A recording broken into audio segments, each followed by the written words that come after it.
¿Te has enterado lo que ocurrió en Argentina durante este año? No, ¿qué ha pasado? Tan solo en Córdoba se han quemado más de 300.000 hectáreas de bosques y montes a causa de incendios.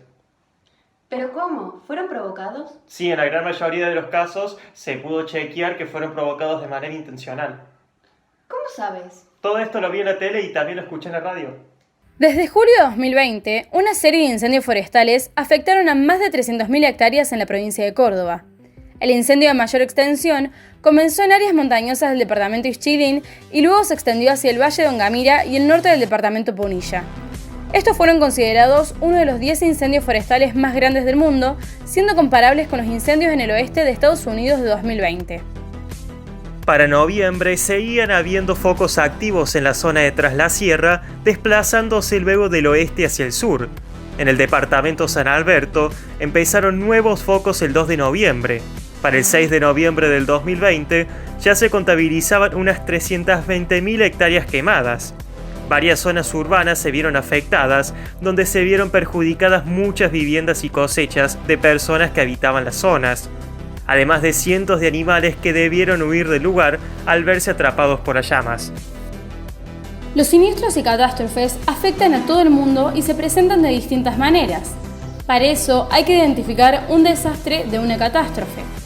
Un desastre está vinculado con una alteración en el normal funcionamiento de la sociedad que deviene del impacto generado por un fenómeno de origen natural, biológico o causado por la acción del hombre, mientras que una catástrofe sucede cuando el hecho genera un elevado número de víctimas y daños y la situación excede las capacidades del país para dar respuesta con los recursos disponibles.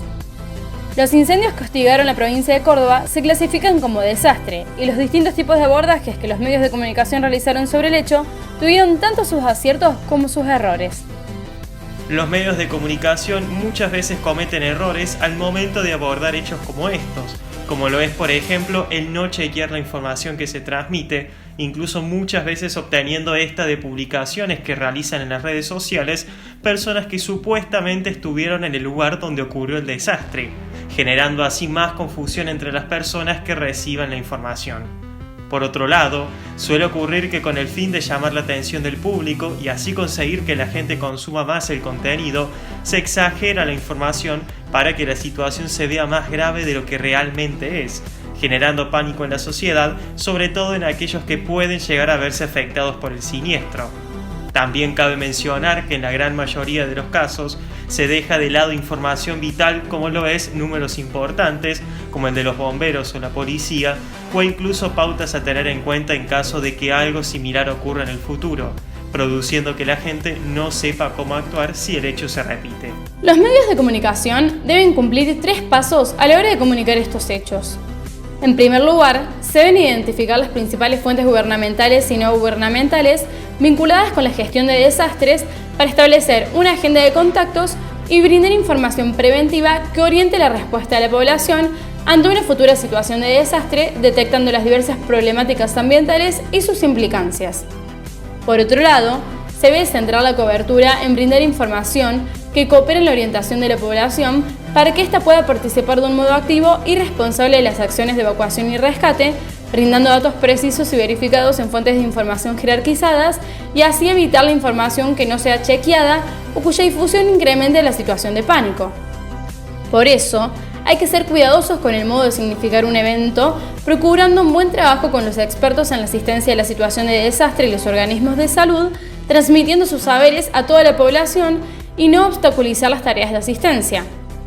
Hay que asumir que el flujo informativo es irregular, por lo que no se debe forzar la cobertura cuando no hay nuevos datos, preservando así la propia vida y fortaleciendo la información servicio con claridad, precisión y pedagogía.